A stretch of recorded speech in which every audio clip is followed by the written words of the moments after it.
Hey guys, so I wanted to do this video because I have been looking at another founder. I've been looking at several founders, Red Doll.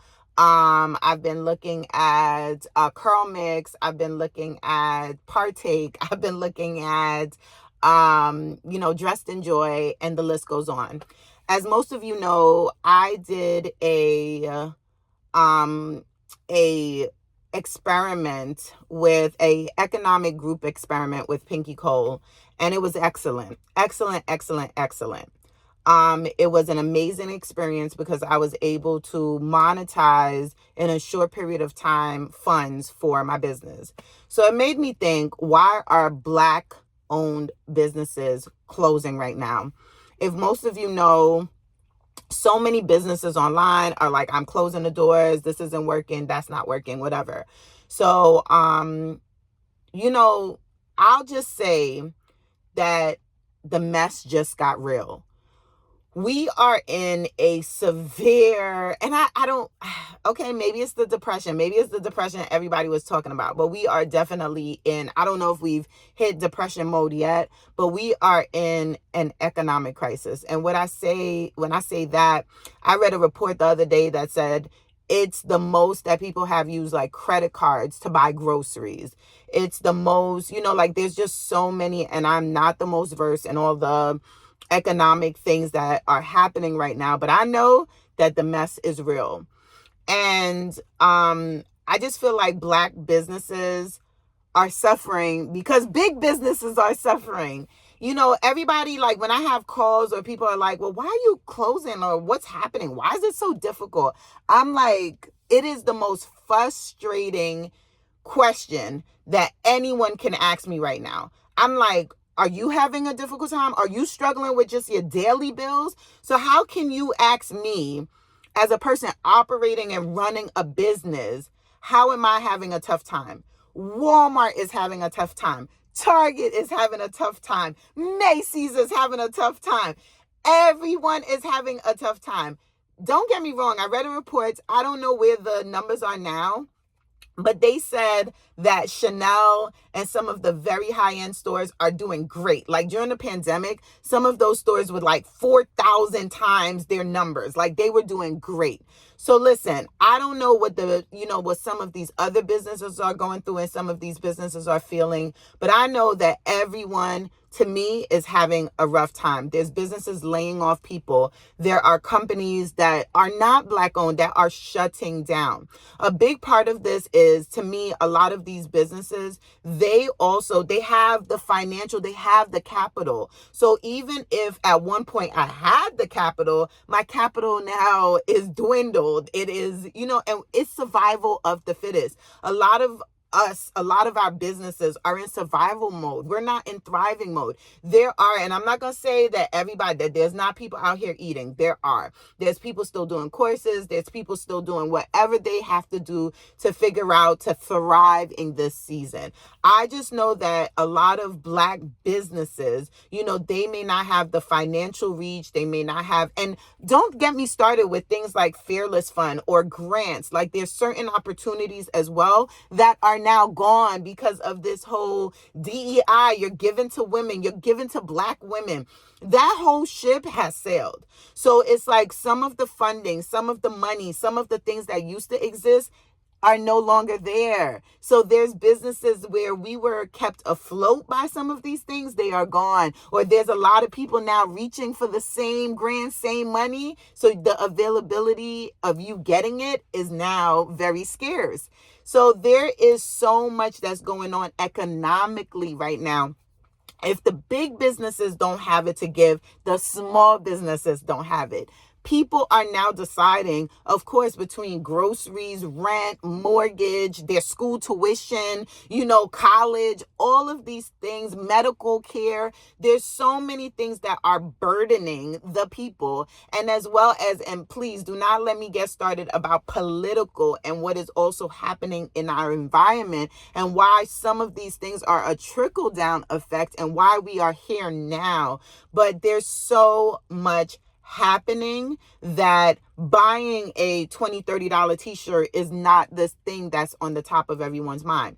In addition to marketing, there was so much that I don't know if you guys remember when Mark Zuckerberg, did a lot of stuff back in maybe 2021 or 2020, and he was on, a Capitol Hill, and he had to testify and all this other stuff. And it was around, I think that is when, especially for small businesses or maybe big businesses as well, a lot changed. What happened was that the marketing and you being able to reach your customer, especially on social media, changed. It changed drastically. As y'all know, the algorithm is doing whatever it wants. Social media is changing every freaking day. There's a different whatever. And so it is hard not only to keep up, it's hard to maintain people in this season, having a business and managing employees as well. The stability is just not there. It is difficult. So if you have an investor and if you are able to reach out to that investor and say, hey, I need another injection. I need, our business isn't doing well this month, then you may be able to sustain and last longer. Right now, people are deciding between going back to a job, a 9-to-5, a stable paycheck, and paying their mortgage or school tuition or whatever you have to do. So I would just say as a solution, because I don't know it all, but I just know as a small business and as a small Black-owned business, it is integral to diversify your income. So even if you have a business that is doing, whatever, fashion, t-shirt design, e-commerce, it is important for you to have an e-commerce arm. I think it's important for you to have a nonprofit arm if you can. I think it's important for you to have a, training arm where you can incorporate how does your business, do, some type of facilitate some type of training for can people come into my business and do a t-shirt workshop, all of those things. I'm teaching, I go in and I do live pressing. So I've been hired by several corporations now to do activations. How are you diversifying your income? Whether it's vending events, whether it is speaking events, there has to be a way where your money is coming in several streams. And when they talk about the seven streams of income, to me, this is what they're talking about. They're not just talking about you selling sneakers, you doing this, you doing that, and it's pulling at you. To me, you have your core, which is my core is t-shirt making, but then I have my sub. My sub is my tea class. My sub is my tea activations. My sub is speaking for Mess in a Bottle, and as a founder and as a mother and as an entrepreneur, my sub is we have just several different areas in which I'm about to launch and open for my space in Baltimore. Is going to be a co-mess, printing space, printing, marketing, shipping space where you can come in and actually print and ship your own stuff without me supervising, being there, doing it for you. So this is what it's all about. I'm creating a mess shared space. You have to think about how to diversify your business. So for example, my homegirl Dressed in Joy, Michaela, she is going to, and I'm sure she might have thought of this.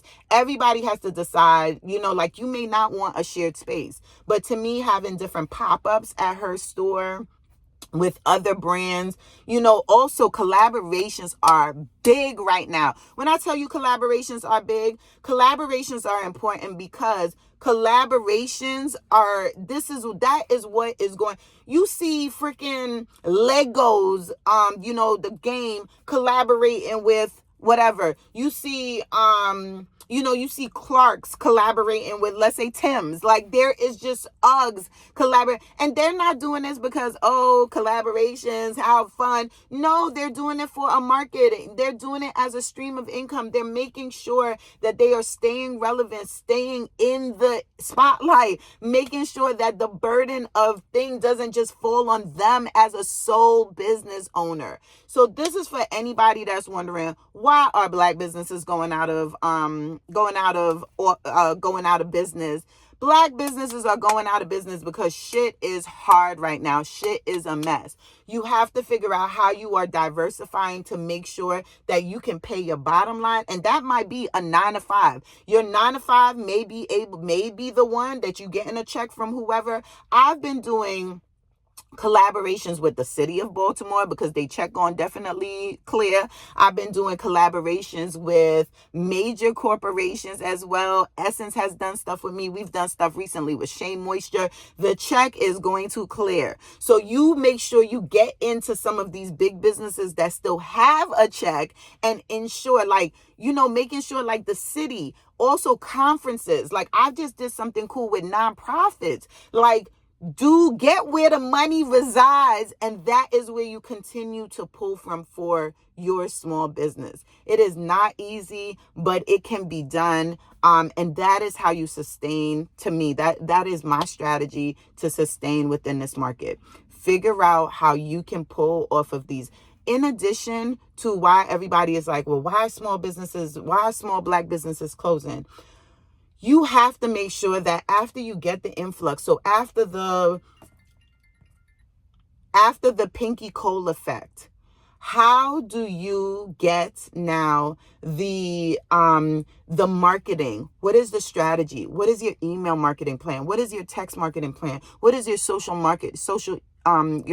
media marketing plan? You have to have a plan to make sure that you are using those people that are now new to making sure you're setting up a funnel, making sure you're like, all right, cool. What am I doing to really ensure that those new customers continue to be repeat customers? So small businesses, we also don't have I am working till 11 o'clock at night, building my courses for the T class, making sure my emails are set up, trying to respond on social media, attempting to post. Plus, I have 2 kids. Plus, I just had a newborn baby a year ago. It is not easy. So trust and believe. I can understand why small Black businesses are going out of business. It is not easy right now. So having a stable income from a government job, from a city job, from, also think about federal funding, something that I have been slow motioning with, but also think about getting WMBE certified, MBE certified. That's like a woman business, making sure you get certified within these areas. That way you can get government contracts from the airport, government contracts from the hospital, government contracts from the school. Those things are not going away. Those things are recession proof. Classes is going to always be in session. So that is how you get your business to continue making some type of income. My e-commerce is down. Things just have not been aligning that much on e-commerce. So I have to take the time to diversify my streams of income. And I hope you do the same as a Black-owned business.